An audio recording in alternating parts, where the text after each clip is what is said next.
ఒక గ్లాస్ అండి, పెసరపప్పు ఒక గ్లాస్ అండి, శనగపప్పు ఒక గ్లాస్ అండి, బియ్యం వచ్చేసి 3 గ్లాసులు పోసుకున్నామండి. అటుకులు ఒక కప్పు.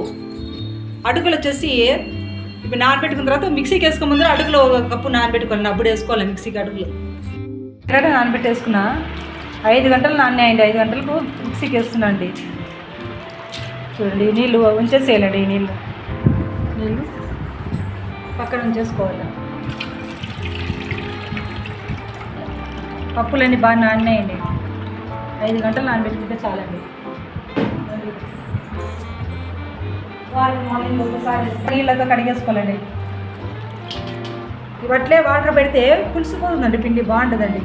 మళ్ళీ మరునాడు ఉండే కూడా 2 రోజులైనా పోసుకోవచ్చండి. 2 డేస్ అనేది ఇట్లా వాటేసేయాలండి పూర్తి. తర్వాత మంచినీళ్ళు పోసుకొని మంచినీళ్ళు వాటర్ పోసేదండి. పిండి మిక్సీకి వేసుకోవాలి. మిక్సీకి వేస్తున్న పప్పులు 4 రకాల పప్పులు పోసేది. మెత్తగా నానలేండి. 5 గంటల సేపు నానబెట్టానండి.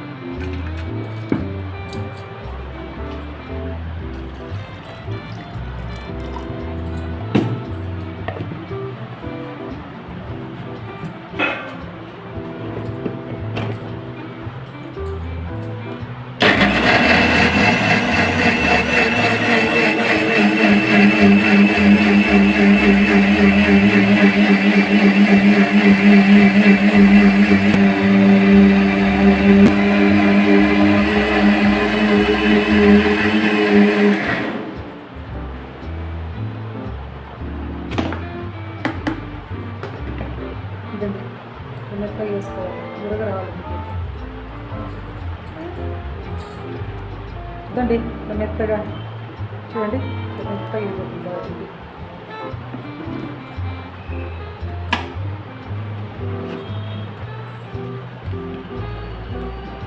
ఇదండి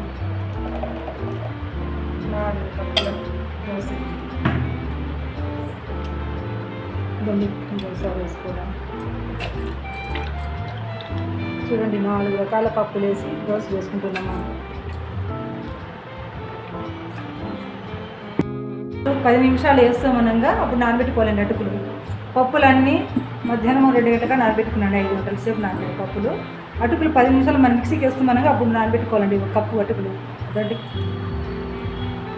ఆ పప్పులు లేకేసి అట్లా మిక్సీకి వేసుకునేదండి. అది 1 కప్పు.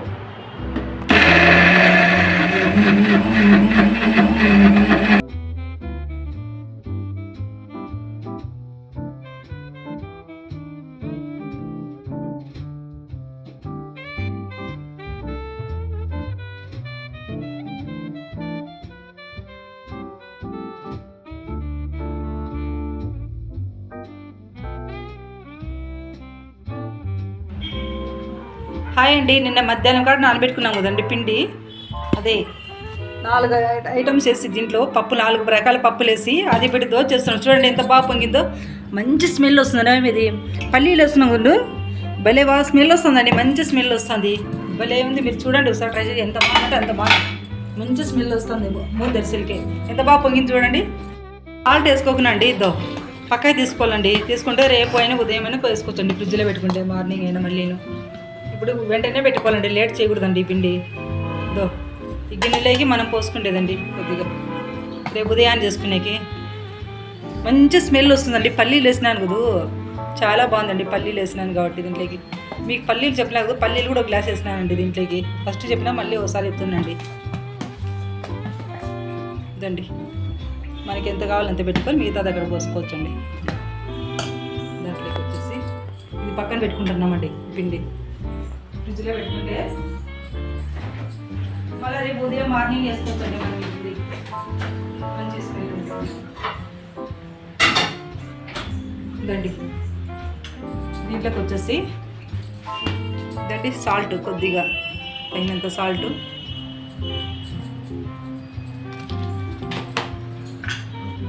వంట సోడా మీ ఇష్టం అండి. నేను వేస్తున్నా, మీ ఇష్టం వేసుకుంటే వేసుకోవచ్చు, లేదు వంట సోడా వేసుకోకుండా బాగా వస్తాయండి.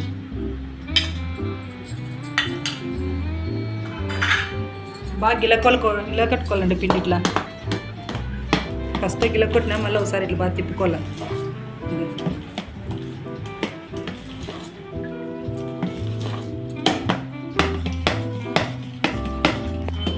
ఒకటే పక్కలే తిప్పాలండి, రెండు పక్కల అది గాలిపోతుందండి. ఒకటే పక్కే తిప్పాల ఇట్లా. గట్టిగా ఉందండి, కొద్దిగా వాటర్ వేసుకుంటానండి నేను. కొద్దిగా వాటర్ గట్టిగా ఎందుకుంది ఇదండి. గుంత పొంగనాలు కూడా చేసుకోవచ్చండి దీంతో. గుంత పొంగనాలు కూడా ఉల్లిపాయలు అన్ని కట్ చేసి పచ్చిమిర్చి ఉల్లిపాయ మామూలు గుంత పొంగనాలు కూడా వేసుకోవచ్చండి దీనితో. ఇదండి పిండి ఇదండి. ఫస్ట్ పెనుము ఎక్కువ హీట్ రాకూడదండి. పెనుము ఎక్కువ హీట్ వస్తే మాడుతుంది అనమాట. అప్పుడు కొద్దిగా ఆయిల్ ఇట్లా వేసుకొని మనము మళ్ళీ తిక్కుకోవాలన్నమాట ఇట్లా. ఇదండి ఉల్లిపాయ ఇట్లా తిక్కోవాలి. పెనుము హీట్ వచ్చింది, ఇట్లా ఉల్లిపాయ తిక్కోవాలండి. బాగా పెనుము హీట్ రావాలండి ఫస్ట్ ఇట్లా.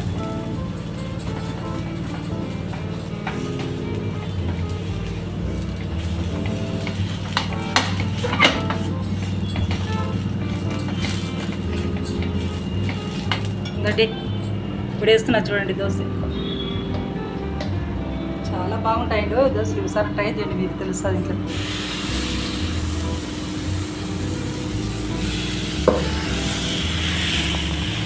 చూడండి తిప్పుతా అంటే హోల్స్ ఎంత బాగా పడుతున్నాయో చూడండి. హోల్స్ పడేది చూడండి, హోల్స్ ఎంత బాగా వస్తున్నాయో చూడండి. చూడండి రంధ్రాలు పడుతున్నాయి చూడండి, హోల్స్ చూడండి ఎంత బాగా రంధ్రాలు పడుతున్నాయి చూడండి. అట్లా హోల్స్ పడాలన్నమాట. బాగా మంచి స్మెల్ వస్తుందండి. ఇది పల్లీలు వేసినాము కదా దీంట్లోకి. 4 రకాల పప్పులు అనమాట దీంట్లోకి. శనగపప్పు, పెసరపప్పు, మినప్పప్పు, పల్లీలు, అటుకుల పప్పు. భలే స్మెల్ వస్తుందండి దోశ మాత్రం. ఒకసారి ట్రై చేయండి. చూడండి ఎంత బాగా హోల్స్ ఉన్నాయి చూడండి. మంచి కలర్ వస్తుందండి దోశ. ఇది ఒకసారి ట్రై చేయండి, బ్రహ్మాండంగా ఉంటుంది. చూడండి బాగా హోల్స్ చూడండి ఎంత బాగున్నాయో. నిన్న మధ్యాహ్నం 2 గంటలకు నానబెట్టినానండి బియ్యం. నైట్ నాన్నాయి, పొద్దున్నట్లు వేస్తున్నా. చూడండి ఎంత మంచి స్మెల్ అంటే అంత మంచి స్మెల్ వస్తున్నాయి పల్లీలు వేసిన దానివల్ల. అన్ని రకాల పప్పులు కాబట్టి మంచి టేస్ట్ ఉంటుందండి దోశ ఇది. ఒకసారి ట్రై చేయండి మీరు ఇంట్లో కానీ, మళ్ళీ ఒకసారి చూస్తారు. తర్వాత ఇదే తినాలనిపిస్తుందండి మీకు. ఈ దోశ ఒకసారి టేస్ట్ చేస్తున్నారండి మీరు, చాలా బాగుందండి దోశ ఇది. షుగర్ పేషెంట్లు కూడా తినొచ్చండి, ఏమి ఇబ్బంది లేదండి, బాగుంటుంది ఇది.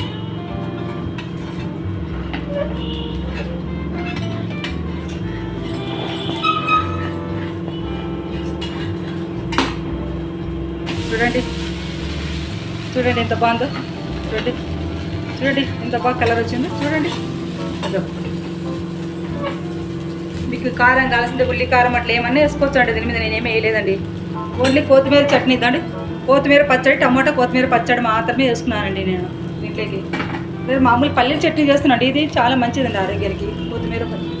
కొత్తిమీర టమాటా పచ్చడి అది చేసుకున్నానండి దోశలోకి. చూడండి ఎంత బాగుందో. హోల్స్ చూడండి ఎంత బాగున్నాయి, ఎంత బాగా కలర్ఫుల్గా వస్తుంది దోశ.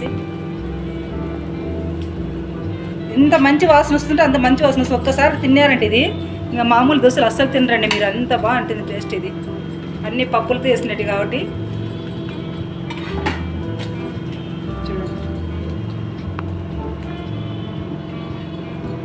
చూడండి ఇలా చేసుకోవాలి దోశ. చూడండి ఎంత టేస్ట్గా ఉంటుంటే అంత టేస్ట్గా ఉంటుందండి దోశ. చూడండి ఎంత బాగుందో. మీరు ట్రై చేయండి తప్పగా.